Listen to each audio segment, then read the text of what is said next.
he was a writer of historical novels. In fact, he pretty much single-handed, and this romanticism really inspired a lot of people about the Highlands.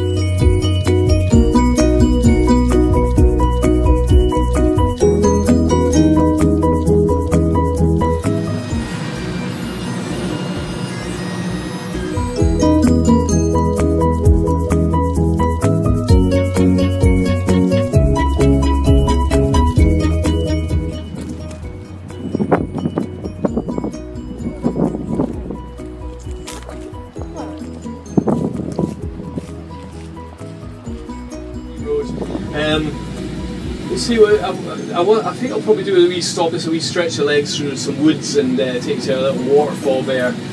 Quite a nice wee photo op.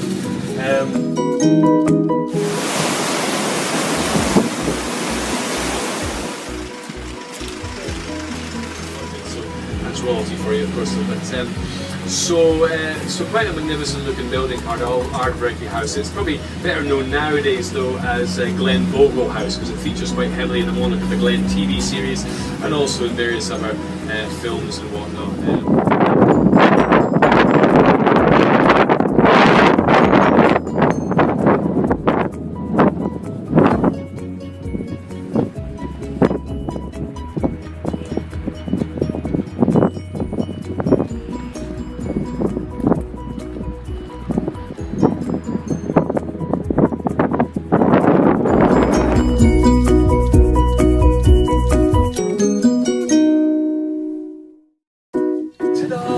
And then you won't be able to see it, it'll be completely wasted.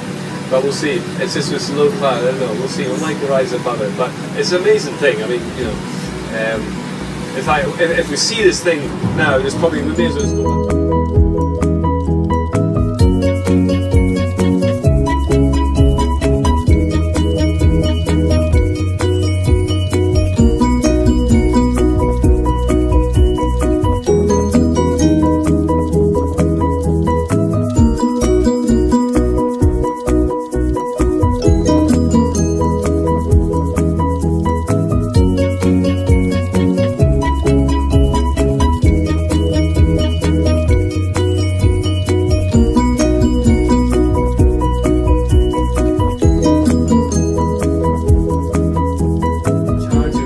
Their firearms at the enemy, 1 or 2 shots only, and then these weapons would be discarded and they would then start running down the slope or charging.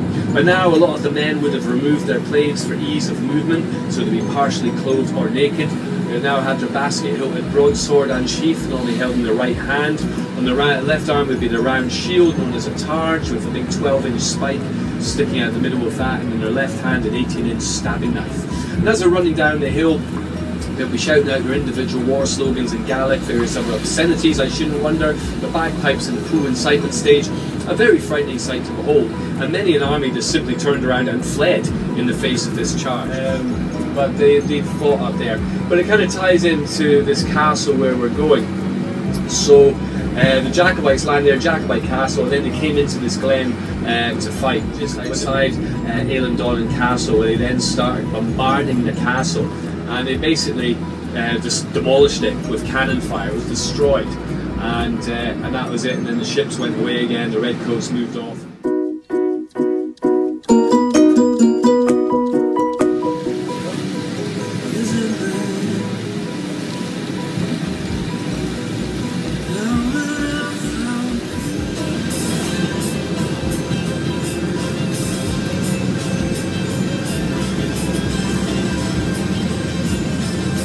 Separate B&B, and then the rest of you all are in a hostel, the Portree Independent Hostel. So that's a kind of drop off. It's a lot of people think, you know, giants, what are you talking about? You know, you think of people like 30, 40 foot tall, you know, that kind of idea of a giant.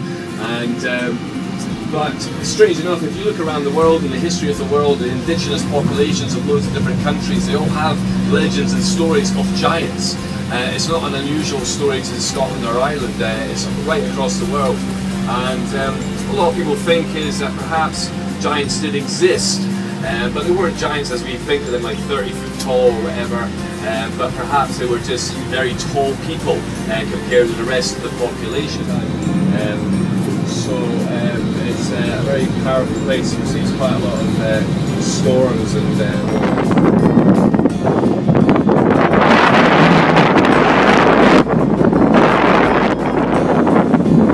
Island just out to the right hand side. I think we'll go up, and there's wee wonders you can do. We'll see what the weather's doing up there. It would be windy.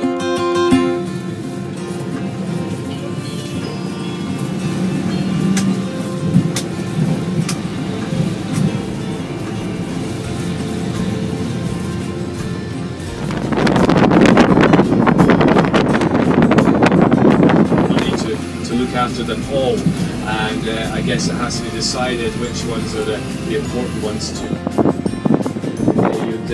You'd be seeing right out to the island of Lewis out there. It's about a 2-hour ferry ride to get out to Lewis from here. To invite us humans into the fairy kingdom, which might sound like, you know, the best trip ever. You know, like I'm going to go to the fairy kingdom.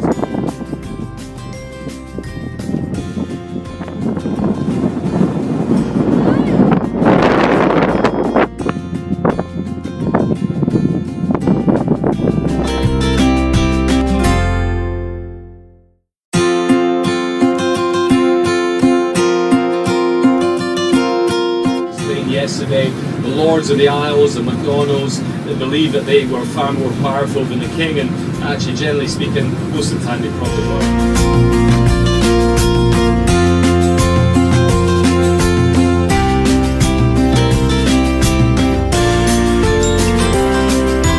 A new idea, and most of the lighthouses around Britain were all designed by the Stevenson family.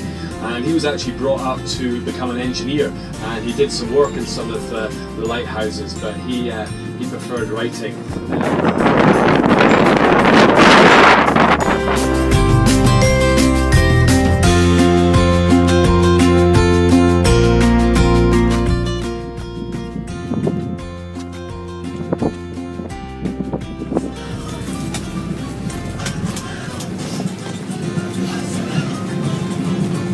They then stopped and they held a council of war, and Charlie's generals decided, so get you guys ready, come back here tomorrow and we'll kick this off. So the next day Julie arrives, and the 2 chiefs have their 12 finest men, the finest boat, and the king says, right, you're going to sail, you're going to roll around the island 3 times, and the first man to put his hand on the beach in front of me in the harbour here will be declared the winner, in charge of the island, Lord of the Isles.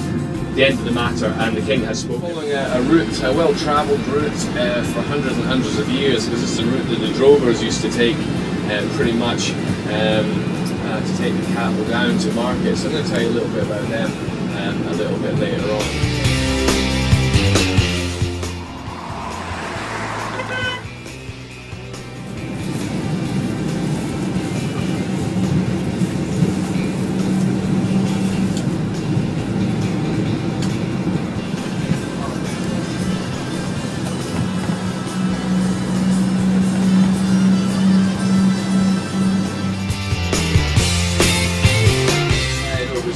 Job title is Monster Hunter. That is his job, and he's full of information. And so according to him, last year there was 8 visual sightings. A year before there was 6. So all I would suggest to you for your time here is just maybe keep your minds open about the possibilities of what may lurk in here, and always keep your cameras at hand. You just never know what you might see. And what you must bear in mind is at this moment in time it is still an ongoing mystery. No one has proven that there is anything in here. No one has proven without doubt that there is nothing in here. And the more evidence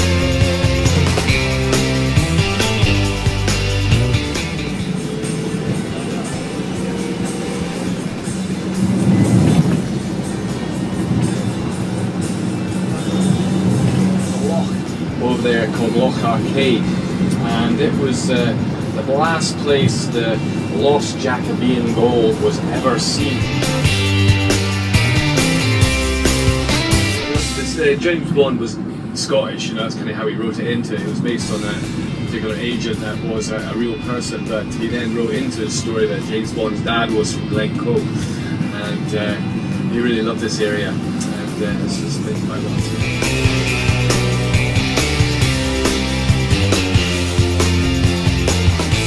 Pretty much much trashed the castle, and so they've been kind of getting it all back to original features and all sorts of stuff, and done a rather incredible job, I think, things from the castle.